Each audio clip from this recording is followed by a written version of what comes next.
Baik, Assalamualaikum warahmatullahi wabarakatuh. Kami dari kelompok 7, Sistem Informasi Manajemen akan mempresentasikan mengenai infrastruktur teknologi informasi. Yang mana sebelumnya kami izin memperkenalkan diri.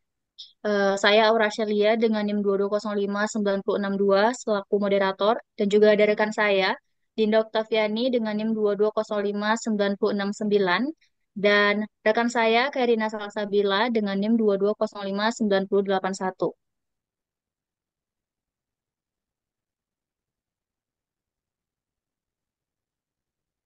Oke, baik. Untuk materi pertama, yaitu terkait dengan pendahuluan, akan disampaikan oleh rekan saya, Dinda Oktaviani. Kepada Dinda, kita persilakan. Baik, terima kasih kepada moderator. Saya akan menyampaikan materi pertama, yaitu terkait itu infrastruktur teknologi informasi, yang merupakan fondasi utama yang mendukung operasional dan pengelolaan teknologi di berbagai sektor. Infrastruktur ini mencakup perangkat keras, perangkat lunak, serta layanan yang digunakan untuk mengelola data dan informasi. Dalam era digital yang semakin maju, keberadaan infrastruktur teknologi informasi yang andal dan efisien menjadi kebutuhan mutlak bagi organisasi, pemerintah, dan masyarakat. Penerapan infrastruktur teknologi informasi yang baik tidak hanya meningkatkan produktivitas, tetapi juga membuka peluang inovasi yang lebih jelas dan luas, mendukung pengambilan keputusan berbasis data, serta menyiapkan konektivitas yang lebih baik di dunia. Next. Selanjutnya, saya akan membahas komponen-komponen infrastruktur sistem informasi, yang mana komponen pertama yaitu komputer hardware platform, yaitu perangkat fisik yang digunakan dalam sistem teknologi informasi, termasuk server, komputer pribadi atau PC, laptop, tablet, serta perangkat pendukung seperti prosesor, RAM, hard disk, dan CPU. Yang kedua yaitu komputer software platform. Terdiri dari sistem operasi dan perangkat lunak yang memungkinkan perangkat berfungsi. Ini mencakup sistem operasi seperti Windows, Linux, serta perangkat lunak middleware yang menghubungkan berbagai aplikasi. Yang ketiga yaitu Enterprise Software Application, yaitu perangkat lunak yang digunakan dalam skala besar oleh perusahaan untuk mendukung operasi bisnis seperti ERP, CRM, dan SGM. Yang keempat yaitu Data Management and Storage, meliputi sistem yang digunakan untuk menyimpan, mengelola, dan mengamankan data. Ini mencakup database, sistem penyimpanan cloud. Yang kelima yaitu Networking Telecommunication Platform, infrastruktur yang menghubungkan sistem dan memungkinkan komunikasi antar perangkat. Yang selanjutnya yaitu Internet Platform, yaitu layanan berbasis internet yang mendukung operasional seperti cloud computing, website hosting, e-commerce, and medsos. Selanjutnya yaitu Consulting and System Integration Service, layanan yang membantu perusahaan dalam mengadopsi teknologi, mengintegrasikan sistem dan yang berbeda dan meningkatkan efisiensi bisnis. Next.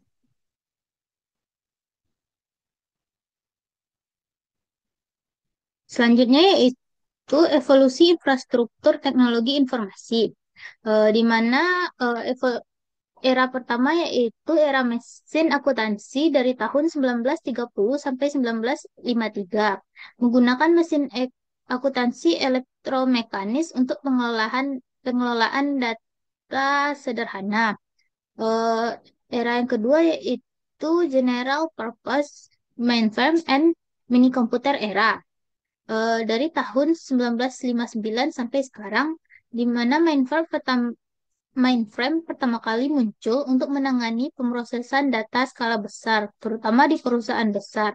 Sedangkan mini komputer sebagai alternatif yang lebih kecil dan lebih murah dibandingkan mainframe, cocok untuk bisnis menengah. Selanjutnya itu personal komputer era dari tahun 1981 sampai sekarang. Perkembangan mikroprosesor memungkinkan pembuatan komputer pribadi atau PC yang lebih terjangkau. PC membawa komputasi ke meja kerja individu, bukan hanya di pusat data perusahaan. Selanjutnya yaitu client server era. Dari tahun 1983 sampai sekarang, model klien atau server memisahkan fungsi pemrosesan antar komputer klien atau pengguna dan server pusat data. Ini memungkinkan jaringan komputer yang lebih efisien dan fleksibel. Selanjutnya yaitu Enterprise Computing Era dari tahun 1992 sampai sekarang. Pada era ini, sistem informasi mulai terintegrasi secara menyeluruh dalam organisasi dengan menggunakan perangkat lunak enterprise seperti ERP, CRM, dan SCM untuk menghubungkan berbagai departemen dalam satu platform. Dan yang era terakhir itu cloud computing dari tahun 2000 sampai sekarang. Pada era cloud computing mengubah cara perusahaan menyimpan data dan menjalankan aplikasi. Daripada memiliki server fisik sendiri, perusahaan bisa menyewa sumber daya komputasi melalui internet, menjadikannya lebih fleksibel dan hemat biaya. Next.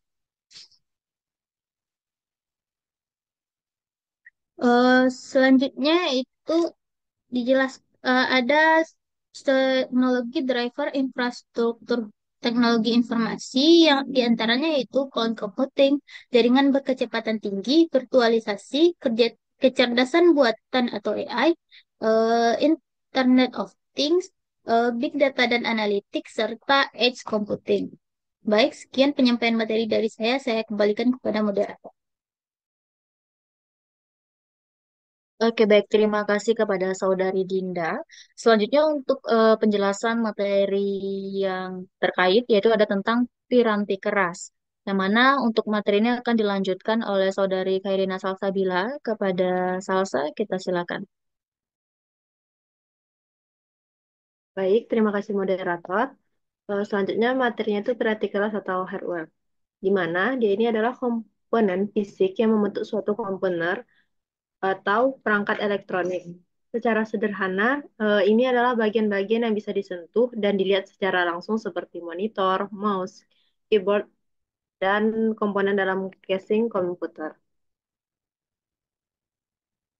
Nah, di dalam piranti keras ini dia memiliki beberapa komponen utama. Yang pertama ada prosesor.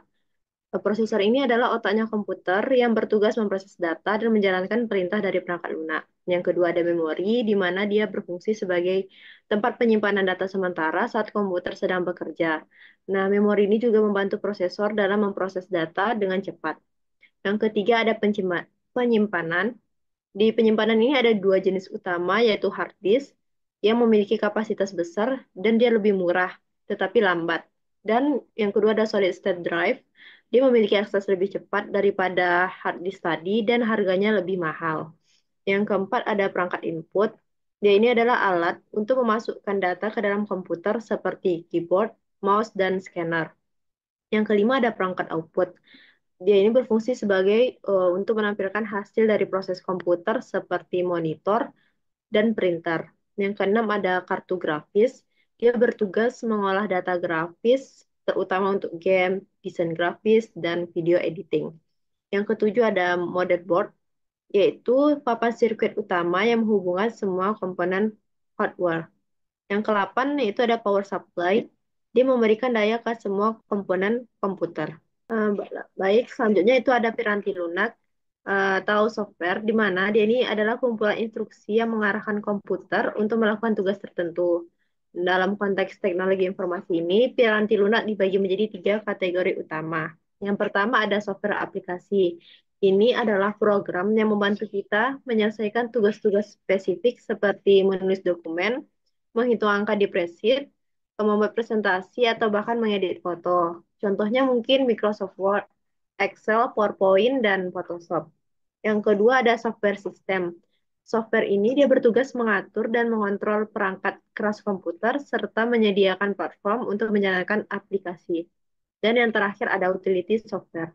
Nah, software ini dia menambah fungsionalitas ke dalam sistem operasi, misalnya antivirus untuk melindungi dari virus komputer, software pengoptimasi disk untuk merapikan penyimpanan data atau uninstall untuk menghapus aplikasi yang tidak dibutuhkan. Mungkin sekian materi yang dapat saya sampaikan. Saya kembalikan kepada moderator. Baik, terima kasih kepada saudari Kairina Salsabila yang telah menyampaikan materi terkait peranti keras dan juga peranti lunak. Nah, di sini saya sendiri akan menyampaikan terkait tren-tren terbaru apa saja sih yang ada dalam infrastruktur TI. Nah, yang pertama itu kita bisa lihat ada komputasi awan atau cloud computing, yang mana ini adalah model penyediaan sumber daya TI seperti server dan juga penyimpanan serta aplikasi melalui internet yang memungkinkan kita untuk melakukan akses secara fleksibel dan lebih efisien. Kemudian ada komputasi tepi atau edge computing. Nah, ini adalah model komputasi yang memproses data itu lebih dekat ke sumber data seperti perangkat IoT, kemudian untuk mengurangi latensi dan juga meningkatkan kinerja. Selanjutnya ada kecerdasan buatan atau artificial intelligence. Nah, atau biasa kita dengar dengan AI, ini merupakan suatu teknologi yang memungkinkan komputer untuk belajar dan juga berpikir seperti manusia, yang mana ini dapat kita gunakan dalam berbagai aplikasi seperti analisis data dan juga chatbot. Yang keempat ada Internet of Things atau IoT.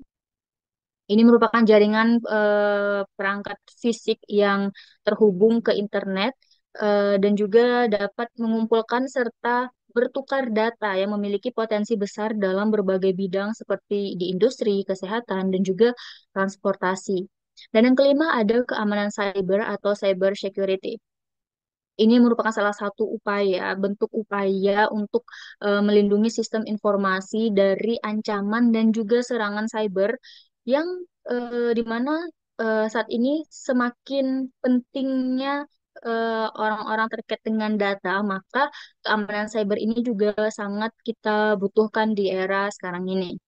Mungkin itu terkait beberapa tren-tren terbaru yang ada dalam infrastruktur TI. Selanjutnya, nah saya akan menyampaikan secara ringkas kesimpulan dari materi yang kita bahas pada pertemuan ini, di mana kita tahu infrastruktur teknologi informasi atau TI ini merupakan fondasi utama yang memungkinkan organisasi dan juga individu untuk mengelola, mengakses, dan juga menyebarkan informasi secara efisien. Infrastruktur TI ini mencakup berbagai komponen penting yang bekerja secara terpadu. Jadi, infrastruktur TI yang kuat dan juga andal itu memang sangat penting bagi organisasi untuk apa? Yang pertama yaitu untuk meningkatkan efisiensi operasional. Kedua, bisa mendukung inovasi dan juga pengembangan produk baru. Kemudian meningkatkan keamanan dan juga melindungi data sensitif, serta menyediakan layanan yang baik kepada pengguna. Sehingga dalam era digital yang terus berkembang seperti saat ini, investasi dalam infrastruktur TI yang modern dan juga fleksibel mungkin menjadi semakin penting bagi kesuksesan organisasi. Oke, mungkin itulah sedikit presentasi dari kelompok kami terkait materi pada pertemuan kali ini. Saya sebagai moderator mengucapkan terima kasih atas perhatiannya. Assalamualaikum warahmatullahi wabarakatuh.